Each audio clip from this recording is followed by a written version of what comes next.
Do it all with Steel Battery. Now is the best time to save big on over 40 hardworking steel tools. Hurry into your local steel dealer or shop online. Well. Ryan and Kim back again, ready to record the very first episode of Double Bitter. Oh my God. I just can't contain the excitement over here, Ryan. Yeah, you've been pretty jittery. You've been just like going in the seat, ready to go. I love it. I have all these items in front of me to take the edge off. This is incredible. Tell me a bit. I'm going to get into that for a second. But first off, I got to say, number one, I super appreciate you making time for this. I recognize how incredibly busy you are. You've got, I'm going to round it down to like 6 different television shows you're filming right now, directing. You got 2 different shows, right? I do have 2 different shows on the go. One I am not directing. Okay. And one I am talking to ghosts. Oh my God. Right? So tell me about that one. You want to know what the ghosts Yeah, first? I want to know. Okay, yeah. okay. So we go to haunted locations, private homes, commercial establishments, doesn't matter. If you have an experience with a ghost or, weird sounds in the middle of the night. Oh my. There's like this whole sort of process where you can contact us and we might be able to feature you on the show. And so this is the very first season. It's called Haunted Heart and Soul. Okay. And there's 4 investigators. I am one of them. 4. We Like have, a Ghostbuster. Yeah. And we have 2, which are like certified mediums. Oh. The stuff Are you one? No. I would say that I'm more of a sensitive. What's that? I can feel energy. Okay. There are certain instances where I can tell you something's going to happen in the future. Oh. And then there's a lot of things that I will have sort of play in my head a little bit like I'm seeing a dream or something, but I see it in my head and I'm like, there's a lady here who has glasses on, curly white hair. And then the medium is like, I was just going to tell everybody that. Yeah, she's standing right there. Wow. So I have some validations. So you can't see them, but someone else can see them, but you're like working to like in tandem. I have had the opportunity of, it's so funny. I've had the opportunity of seeing a ghost. I've seen also a shadow person. It doesn't happen to me very often. Okay. Most of the time the stuff plays in what I call the mind's eye. This is a whole new world to me. I know nothing about this. Where can we watch this series? Because I'm into it. I want to see it. Well, thanks. Yeah. It's on Eastlink. Okay. So for people here in Canada, if you are an Eastlink cable subscriber, it's Nice. channel 10 or 610. Okay. Right on. Any other show? The other show is called Women Now that I'm Okay. currently working on. And that is also on Eastlink. They're alive. I think. Okay. All right. Well, I feel like at this point it's worth narrowing the scope a bit. Okay. So sorry. I've continue on. Yeah. No, Women it's Now, great. So we have a host who is a wonderful female entrepreneur, and she's all about mentorship and inspiring like other women and stuff. Nice. So it's a really nice, heartfelt show, and it's a lot of fun. Fantastic. Yeah. Eastlink as well? Yes. Okay. Fantastic. Well, we're going to go to Eastlink, check out Kim. Thanks. And we're also going to get into this lovely drink you've got in front of you here today. What are we mixing up? We have some proud Nova Scotia whiskey. It's called Caldera. Oh, beautiful. This is aged 5 years. It's also 80 proof. So it's, pretty standard proof there. It's got a lot of rye notes to it. So you're getting some natural fruit. There's also some butterscotch and some baking spices you're going to get with that. So I thought it'd be really nice to pair that with our spiced apple bitters, which is from Ironworks Distillery in Lunenburg. Oh, so sure. Yeah. So we're going to make an old fashioned. Lovely. A smoked old fashioned with applewood to smoke.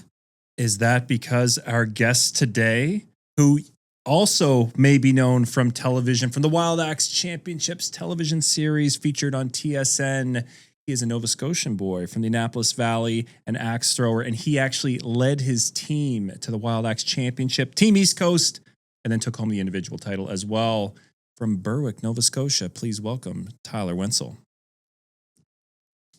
Lovely. Yeah, woo! Like drum roll. I love it. Look at this man. Dialed couldn't in. be happier to be here. Hello, Ryan. Hello, Kim. Hi, so good Hello, to see Tyler. you. So good to see you. Thank you so much for doing this, pal. How could I not? Axe talk and day drinking. This is fantastic. This is an evergreen podcast. No one knows what time of day, when it's filmed. Who knows? So we haven't adjusted the big screen behind you yet. It's 5 o'clock somewhere. It's fine. So you may have overheard. You weren't too far away. We are tailoring a very special drink to you, my friend, today. Being from the Annapolis Valley, being that it is, of course, Apple Blossom. The festival of the Apple Blossom this weekend. Thought apple notes, apple wood for smoking, and a nice Nova Scotia whiskey. Kim is going to mix up something delicious while we chat away here. Are you thirsty?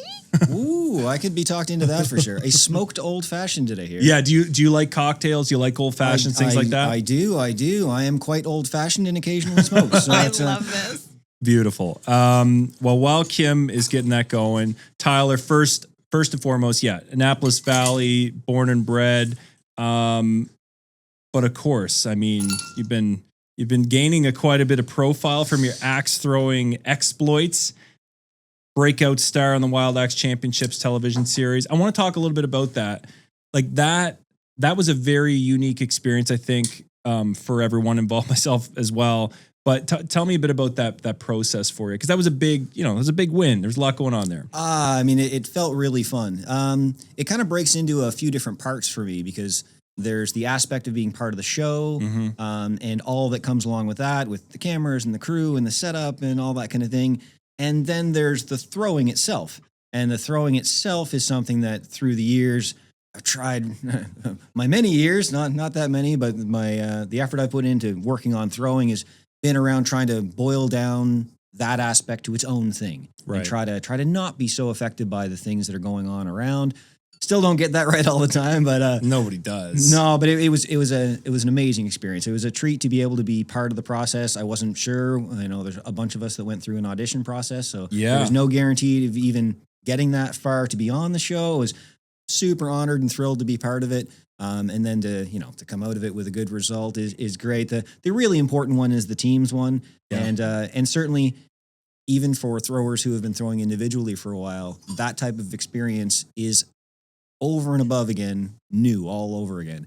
The fact that you're throwing and you're competing with your teammates, but you're not competing for you. You're all competing for the team goal of it all. And it was heartwarming. It was wonderful to see everybody come together with it. It was amazing to see the folks come all the way out from British Columbia to be part of it.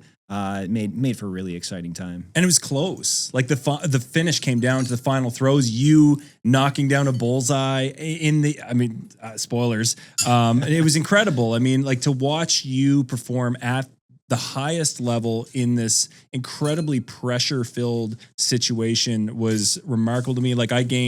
I already had a ton of respect for you anyway as a thrower. I've seen you've been throwing for years, but to watch you deliver in that, I was like, this guy is the next level. Kim, I'd say, without question, Tyler is right now, if he's not the top thrower in Canada, he's right there. He's really, honest to God, one of the best out there. You brought a little prop here with you, I see too. What's this? I did. Well, it turned out that the prize for this whole get up of doing this Wild Axe Championship. Yeah, here, that is so table here. Beautiful. My goodness. Is this a little bit? We're a controlled environment here, so we'll even live life dangerously and take these guys off. Yeah, for sure. So while you're doing that, let's check it out. Kim has got the very first smoked old fashioned going on double bitter. The apple smoke. I can smell it. You smell that, Tyler? Isn't that beautiful? Oh, that's good. Lovely. That's very good. Yeah. So what can we expect out of this? What sort of tasting notes out of this, Kim? What should we expect? Well, you're going to get a lot of fruit. You might get a little bit of citrus too, just because of the mixture that's going on in here. But I'm hoping it's an easy sip. The Caldera is pretty easy to sip on its own. Mm-hmm. It's a little young though. It's only 5 years. So in terms of aging, you're not getting a whole lot of, you're still finding a little bit of that alcohol, ethanol flavor to it, but it's pretty darn good. We'll give our guest the first one, right? Right. Exactly. Yeah. Guinea pig. Do you find an older whiskey, something with a little bit more age, I mean, certainly with like a single malt or something, but where we're mixing here, would you go like, okay, well, I want a 12-year-old or something like that for an old fashioned? Like, what would you typically go? No, with an old fashioned where you're getting, other flavors mixed in there, right, and you're making it into a cocktail, so it's slightly diluted. You don't want to really ruin a good whiskey. So something that's aged like 12 years has a lot of complexity on its own. Stay with the sipping on that, which might get masked if you've got some other things going on in there. How great is that? Do you like that? Yeah. And all right, well, that's incredible. Here we it's go. like I'm loving that. Ultra premium campfire feel here. Look at this, the very first ever. Wow! Look at this. Wow! Right over top of the Wild Axe. We even have a custom stir stick for you there, my friend. A double bitter stir stick just for you. Take that home with you. Oh, look at that! Yeah, how about that's that? Fantastic. Yeah, I like that a lot. Oh shit! Sorry. This is. Yeah, you lovely. go ahead, man. It's a one-woman show over here. I don't want to be impolite and not wait for everyone, but I'm pretty excited. No, buddy, this is all you. We're gonna have lots of time to go through. So, all right. In this country, we believe in what we're made of. Grit. Drive. The will it takes to be different. We've been called to serve this great land. Because we were made for this.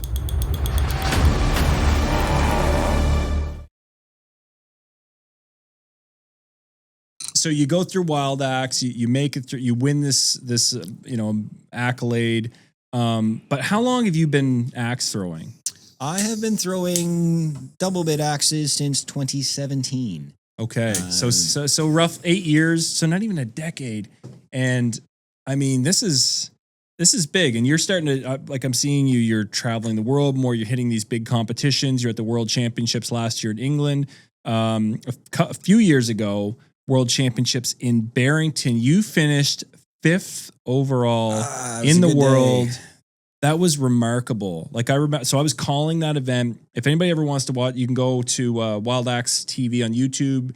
The episodes that we created for TSN for the World Championships are on there. You can watch all these episodes. You can watch Tyler in the finals. Like that was a really incredible event, indoors, big feel, big sporting event feel. Like, how was that for you on the line with all the pressure on, and you did incredibly well representing Canada as, you know. I appreciate that. Always happy to have a good day. Good result is always fun. Yeah. I guess the thing to be said about it is that I was in no way, shape, or form prepared for that. Thank you, Kim. You're very welcome. From starting off throwing at the little timber lounge here in Halifax, and then I'm gonna wait for Kim. And then even it wasn't a year in when we started doing sort of international competitions. And our little group of people here throwing got to meet bigger groups of people from all around the world who were doing this, and everyone was just amazing. You know what keeps me doing this is because the people are so fantastic. Yeah, I love throwing. I'm always gonna do my best to practice and try to do well, but the community around is really what keeps me coming back for more. The people are just amazing. The Axe fam. The Axe as fam. it were. We call it the Axe family, Kim. The Axe I love fam. that. Yeah, it's great. That's awesome. What I find so interesting too is I'm not trying to like completely relate this situation, but oftentimes a lot of larger film companies come to Nova Scotia because Nova Scotia just has this natural ability of being able to house like international stuff. So from what you guys are talking about, it sounds like on an axe throwing level, it's still very relevant.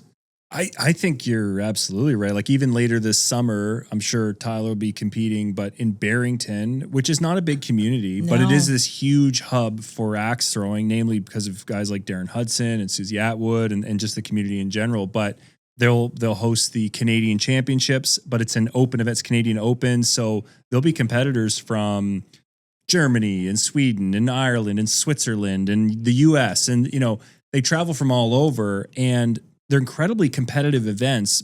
You know, it's best in the world at these competitions, but I also find that they're really supportive. Have you found that as well, Tyler? Like competitors really helping one another, and they really are. From the very first events where we got to, you know, meet the world champion at the time, which was bonkers, bizarre in its own sense. Daniel Hedberg, at the Stefan time the reigning champion.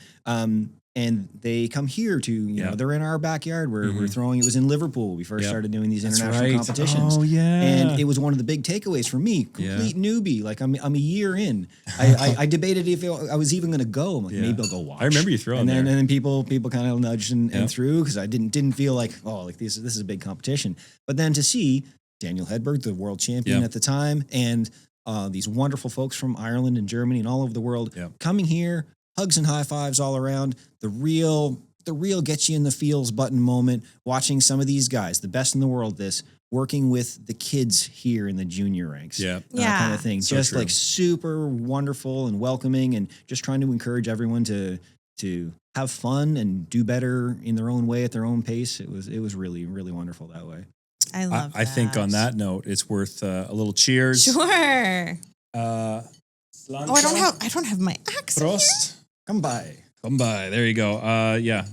Thank you, Kim. You're welcome. Indeed. First drink off double bitter right here. Oh. That's nice. Yeah. You are very talented. That is well done. Thank you. Quite good. It's got a sweet flavor like you said, but a really nice smooth texture. And the smoke is there. Like that's it, but it's not overpowering. You think it's going to be like, oh, it's all smoke, but it's not. No. That is delicious. I'm so glad you like it. It is pretty tasty, not going to lie. That. Man, oh man. That's so good. The cherry is the cherry on top, as it were. This is perfect. Like one of my favorite T-shirts. I drink and I throw things. This is perfect.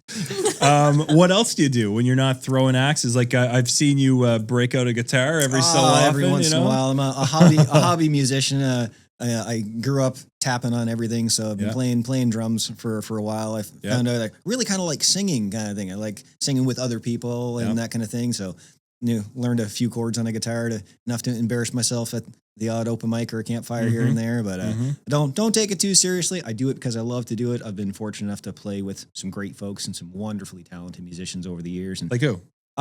There's anybody we know? I don't think anyone maybe that you know personally. Regular bar bands, nothing too extravagant. Played in a large orchestrated group here in the city, doing some larger events here and there. But the folks I play with now, a gentleman named Bernie Zink in the Kentville area, runs his own music teaching studio, Melissa Vidito. Nice.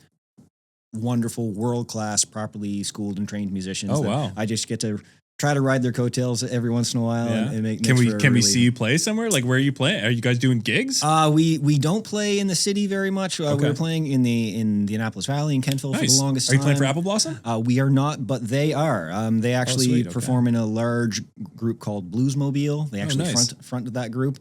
Full horn section, big band feel. Oh wow! It's remarkable. Highly recommend it. Yeah, if you are going to check out the Apple Blossom Festival that's going on right now, they'd be one not to miss for sure. Lovely. Oh man. Can I bring cocktails and a flask? Yes, you can. Indeed, you can. Take this show on the road, as it were.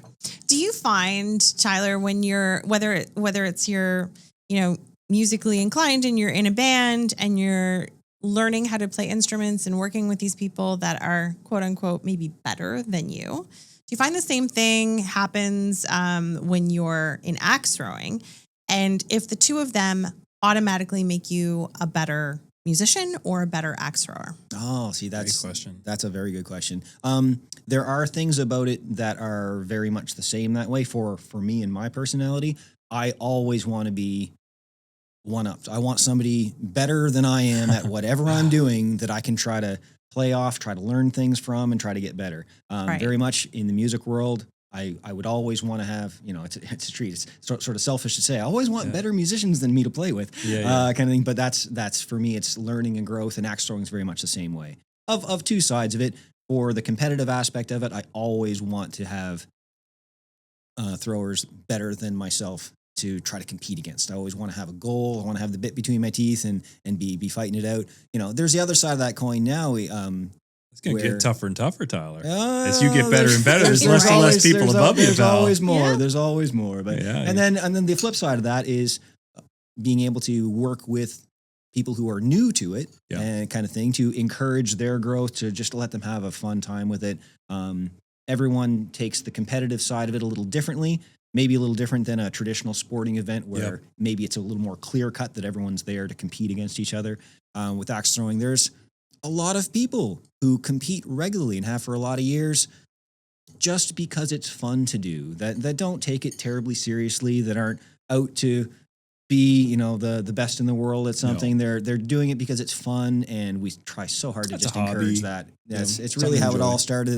The whole idea of competing, as you say, about how it felt in Barrington for the big competition. It was kind of overwhelming. None of us had experienced anything like that. So it makes for a period of growth. You find some things out about yourself when you're put under the gun that way, and worked out well. Certainly for me, it was an incredibly positive experience, and it really sort of set the tone for my competitive mindset going forward, for sure.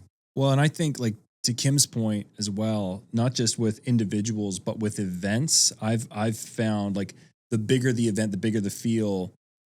Going through that, like, it's you know, it's anxious and it's a tough event, and tough feeling at the moment. But when you go back to any event later on, smaller than that, they all feel smaller and they all feel easier, and you feel more comfortable because it's like, well, I'm not on that big stage today, so this is going to be easier. So you end up performing better at those build-up competitions. My experience, anyways, you build up. I don't know if you find it the same, but I like perhaps like you throw in the league here at the Timber Lounge. I'm sure when you started, that was probably a really anxious thing thrown there every week. But now, as you've gone to big competitions and things, you come back there, it's a very different feeling, I'm sure. It's a very different feel, and it's something that is the hardest to practice. Yeah. You know, when I started this, I enjoyed it immediately, wanted to do more of it in my own time. I set up my own target at home so I could practice in my free time, which I do a lot of. Why not? I will say it's a lot of fun. Shows.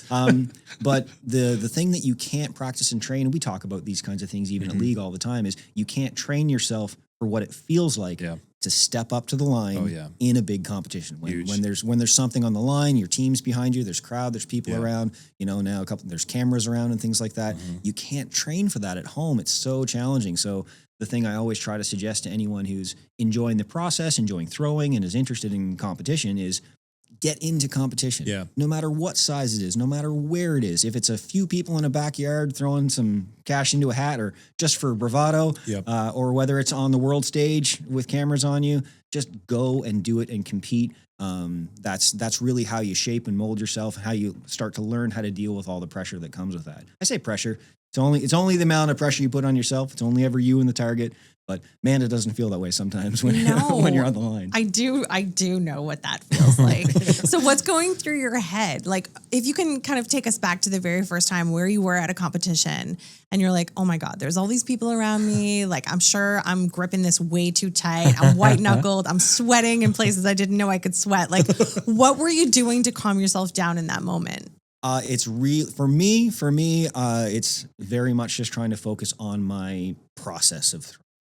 I've kind of built a throwing routine the way a golfer might approach their routine before even addressing the ball. And I've had to try to approach axe throwing that way, where I've had to learn where to breathe, partly to remember to breathe, and partly to pace myself through the throwing so I don't feel like I'm taking too long, or the other side of that, I don't feel like I'm rushing too much, because that both can be deadly for the sake of trying to find a calm space to do the discipline in. And so I've had to build up that whole routine so that everything's a little bit more locked in, and it keeps my mental focus a little bit more on what I'm doing. I have certain markers just in how I move and things that set me right every time I step into the lane. And the more I've worked on that, the less I end up thinking about that process. It's this, like you'd say, I'm sure automatic. I'm sure of a lot of things. It's a game of remembering to do all the things, but not thinking about anything. So trying to balance that out and trust the process. You know, we've had chats about some of this stuff before. What happens when it goes wrong? Do you go back and you make changes? And for me, no. I've spent a lot of time in the process. I don't have it completely right, but I feel comfortable with my version of it. And if something goes wrong, at this point, you can sometimes feel what went wrong, and it's something that went wrong rather than a problem in the process. So try to like trust myself that way. Every throw is a new throw. I say that to everybody throwing. It's the hardest thing to do when you're in competition, but no matter where the axe is in the target when you pull it out. If it's way on the edge, if it's right smack in the middle, no matter where that axe is, when you pull it out of the target, that's the end of it. And you walk back and it's a brand new throw when you step back to the line. And that's easier to say than to do, but it's part of where my mind is at doing it, is just to try to break it down one throw at a time. Especially if you miss the target. Well, there is that. Sometimes it's a little bit the longer long walk to retrieve your axe. It's goodness. 10 feet beyond the target. We've seen, it makes for a beautiful setting to have an axe target overlooking like a lake or a river, but sometimes you need to bring some swim trunks. Oh man, I remember he's going to hate that I bring this up, but I'm going to do it anyway. Maybe he won't. Listen, it's fine. But I remember, and were you in Hibernia when we had the Nova Scotian Lumberjack Championships a couple of years ago? And I remember Connor Morse, who he's a good buddy of mine. I coached him through his college years, and he's a really talented timber sports competitor from the Annapolis Valley as well. But anyway, hates axe throwing. He's very vocal about that. And he put a bad throw, and it went over the top of the target, landed in the lake. So it showed him. Like there's great pictures of him fishing it out of the lake, like standing in there and just holding it in shorts in the middle of competition. They kind of throw you off for the rest of your day. But it just really humbles someone, right? It sure does. Yeah. It sure does. Tyler's not fishing too many axes out of lakes these days. Haven't in a while, no. But it still happens. Things go wrong. And, I'd be curious, like how it kind of sounds like you don't really make big adjustments based on conditions, but that's hard not to do when you have stark conditions from like an indoor facility like the Timber Lounge, where we had the Wild Axe Championships or the World Championships that were in Nova Scotia a couple of years ago. When we went to England last year, it's outdoors, big outdoor site. It's next to a racetrack, and nice clear days, beautiful setting. But the wind was crazy, and it was all kind of side gusts. Did it smell terrible? No, it's fine. There weren't horses racing during it. It's one thing if you hit a lake. It's another thing if you hit a horse. So the wind is just ripping through this place, and like these axes, they act as sails. Like even though they're 3 to 4 pounds, if you're broadside to the wind, you'll see it like stand behind somebody. The axe just goes back and forth. So it really had an impact on throws. Like you'd have to aim for the outside edge of a target and hope that it would get towards the middle. But sometimes the gust would be so much, it would push it right over the other side of the target. So that was tough. I know like heavy rain can be tough, or cold, like snow. I've thrown in snow. That's a tough one. Like how do you adjust to those conditions so that you're still performing to your best, considering that it is going to impact results? It's a nature of weather. It certainly will. And I think the lesson I learned from that experience is that I didn't adjust very well, to be fair about it. And it was very impressive to see the people that did. It's true. I joke about it all the time. I've become a bit of a delicate flower that way for the sake of throwing, because I've been mostly bred on indoor throwing. Yeah. And that's a very different perspective. Predominantly around the world, this has been an outdoor sport. Yeah. And so those who have been in it for a very long time, and certainly most of the European continent that are at the top of the field for some time now, they're all very, very used to this. That's what it's always been, outdoors. But where I've been bred on indoor throwing, or I do throw outside, but I usually do that when it's nice out. Yeah. So you can choose your days. So having to throw in conditions like that is a huge wrench thrown into everything. Yeah. I've had a lot of takeaways from that in how I train, and forcing myself to make some changes that way.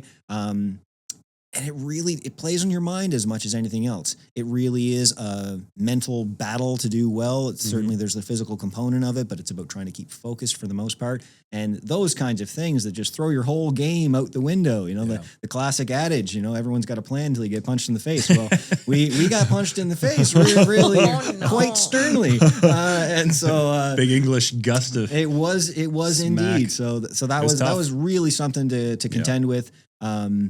And I knew sort of early on that I wasn't adapting to it well. So there's no one way to throw one of these things. People have got all kinds of different setups. Some people throw really hard. Some people throw really easy. Whatever works for you to get it to the target. And people with a more confident, dedicated throw seem to do well. But really what it came down to at the end was the people left standing on the line at the end of that mess of a weather for competition were the best in the world who have been doing it forever outside in the worst of these conditions, and man, did it show. So true. Yeah. It's really amazing. It gives you something to really shoot for, gives you great aspiration to see, oh no, this might seem really bad, but I just need to adjust better. And you take some things home from that and try to adjust and get better, try to improve, I guess is the goal. When it counts, Stihl delivers. One battery, over 60 tools. All-day performance, all-day comfort, all-day power. Ready for any job. Clearing, cutting, trimming, shaping. Stihl Pro Battery. Built for work.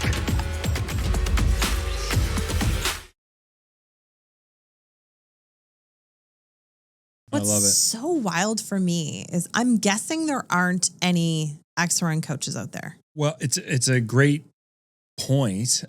Basically, if you want to learn, the way to do it is to go to somewhere like the Timber Lounge, where they can, and there's one in Halifax on the Dartmouth side, Portland Street. There's one in Moncton, Timber Lounge Moncton, and they have coaches at there that will teach you how to do it. They'll show you everything, the safety side, and basically teach you the bare bones basics for someone brand new to it so that you can get into it. And then, if you find that it's like, hey, this piques an interest, you do like Tyler, you join the league, you sign up, you go once a week, meet new people, something social to do. And maybe you find that like, oh, I'm super into this and I want to do more, and you do the league, and then, hey, there's some of the people from the league are going to a competition. Maybe I'll do that. So I think it just sort of naturally snowballs organically if you enjoy it. But most people seem to get into it from like, oh, I went to a bachelor party and tried axe throwing, and now now that's what I'm doing. See, I'm just kind of like, I've golfed my whole life since I was like 8 years old. And when a golfer starts to pick up like a bad habit and they're just, hooking or slicing, and they're like, that is not what I wanted at all. They'll try and often they'll get it on their own. But there's so many times where you do have to bring in a coach to like perfect the swing, right? That's a good point. Do you have that ability at all? You do to a degree. As you mentioned with how it works at Timber Lounge, kind of my second home. Love it there, and I do do some part-time shifts there as well. Okay. And I am an axe coach in the lanes nice. there. Okay, there we go. So when you come into our facility, you're always going to be throwing with somebody who is skilled and experienced in the lanes with you to try to help. And our goal, we're there to just let you have a good time. It's a fun, relaxed thing. But for anyone who is either struggling or is keen and wants more information about it, that's part of what we do there, is to try to, hey, maybe try moving this foot a little, maybe try holding a little different kind of thing. And it's the benefit of having experienced throwers as coaches in the lanes, because we don't always get it right, but we've seen a lot of this, and we can often, by looking at how somebody throws now, try to analyze that and provide a little nudge in hopefully a good direction to try to improve it. Again, it's hard when you have limited amount of time. And then the next step of that absolutely is the people who are interested enough to come to League. And League is a very, very fun, supportive community of people. And for anyone who wants assistance or information or just little tricks and tidbits of, hey, what maybe could I be doing to improve on what I'm doing? We're happy to try to help with that. Everyone is, everyone's still got their own versions of how it goes, and that's part of the beauty of it. But we'll always try to help as much as we can. As I mentioned, like right from the very beginning, even the people all over the world who are already well accredited at it, that was just part of our community. That was part of our axe fam in the field. Was like, no, we just want everyone to do the best they can and have a good time doing it. Do people ever come in and you're like, oh man, this is a sharpshooter. Like I've got to convince this individual to come and be in our league, and like, do you see that often? Yes. Oh goodness. A lot. What's your success rate on convincing them to become competitive axe throwers? For a keen thrower that comes in as part of your average birthday party, if they're local, we'll probably get one out of every 6, 7 of them will come in. At least try it. Rate. At least that try is it. amazing. Well, it's not bad. I mean, we've gone through now. Our winter league was the biggest league we'd ever seen. Oh, really? Okay. Kind of thing. How many people would throw in that league? Our league was about 50 people this time. Oh, wow. Okay. It was enough. It was enough. That's impressive. So 50 people go there every week? 50 people every week. It was enough that we had to split league into 2 nights. Just getting adults in one place once a week? Time? 50 people? I know. In an evening? There is beer. You can't forget. It's still a bar. Oh, that's right. They serve craft beer. There's a draw. Right. Absolutely. No, but we've had a great infusion of new people that have tried it. And, everyone that comes in has tried it somewhere along the lines, a birthday party, a bachelor party, a family gathering kind of thing, has gotten to try it. Some of the people involved, like you mentioned, Darren Hudson, who's really at the forefront of trying to expose this to everybody. So he's doing events all over the province and further to try to just get this in front of people so they have the chance to see it and try it. And you take somebody who's really interested and seems to be good at it, and you can hook them pretty good. We always talk about that very first moment that hooks everybody. You launch this thing and you get thunk. That noise, that feel, that pulse of this thing hitting that target is absolutely intoxicating. It's really hard to come back from, and that hooks a lot of people. So we're always just trying for that. We'll say it is much easier when you get somebody that comes in, they pick up one of these things for the first time, they throw it at the wall, and it sticks in the target. Hooked. Like, okay, that's so easy to work with. It's a little more challenging when people pick it up and drop it in front of them or rifle it against the back wall. But, it's for everybody. Well, it can be intimidating too. Like I fully appreciate that, especially like, I don't know, like to pick up an axe that maybe you've never picked up an axe before, period. So you've got to do that. And then it's like, oh, is this going to cut me? And it's like, well, no, it's actually very safe. They're not very sharp. You're not going to cut yourself. It's nothing like that. And really it's super safe because you're throwing it away from you. Right. Don't stand in front of the target. You'll be fine. I think just the motion of, from back here, you're like, what if it slips? What if I just slice my head open? It doesn't happen nearly as often as you think. That's 1 out of 7. No. I will say we've got a phenomenal track record. There's been a timber lounge. I think that place went like pretty much the entirety, like the first Agricola place, because he had like 0 accidents listed on the thing, and they never had like any instance or anything. And it's super safe. It's got a wonderful track record, kind of thing. It really is. Well, and you have the coaches showing you. This is we try. This is how we do it, and it's really accessible. Is the one thing one of the things that we really try to stress, and makes it easy to promote and put in front of people. All ages, body styles, doesn't matter. We can generally get just about anybody to stick an axe kind of thing if you're up for it. The axes come in all kinds of different weights and styles, and there's loads of different ways to throw it. It's not like a sporting discipline where you must do it exactly this way. No, this is really forgiving. Take the thing, throw it at the wall. We'll figure it out. And it makes it something that anyone can do. And we really try to stress that because it can be intimidating. This is a bit of a scary thing to hand to somebody, especially to tell them to throw it. It certainly was for me the first time. I started throwing hatchets before I threw one of these. And when I showed up and they handed me one of these, I was like, are you mad? Right. You want me to throw this? I know that exact feeling because I've only done it a handful of times, but I started with hatchets, and then I saw one of those and I was like, wait a second, this is entirely different. And that looks really scary. But it's not. It's very slow and calm. The birds are chirping. Everything's fine. And I think, like physics kind of works on your side with these things. They're long and they're heavy on one end. So if you just kind of hit the arc, it's going to naturally spin once in the air and hit the target and usually stick in. And I don't know. I think once, like to your point, once you've done it a couple of times and it sticks in that target, you're like, oh, I get it. Right. Oh, I get it. Clicks. Okay. I'm all in. And I'm so excited for you, Tyler. I'm just watching you progress as an axe thrower over the years. I remember throwing with you in Liverpool at that event, the Canadian Championships years ago, and now to see where you've gotten to, and really, I just the sky's the limit for you, buddy. I don't want to jinx anything, but I do think that you've got a lot of great accolades yet to come. I want to thank you so much for making time for joining Kim and I. It's been a pleasure having you. Cheers, my friend. Thank you guys so much. This has been an absolute blast. Thank you, Tyler. And thank you, Kim, for mixing up a delicious old-fashioned. If you want the recipe for this drink, it'll be in the bio. Tyler, thanks so much, pal. Cheers. Thanks a lot, guys. Have a great day.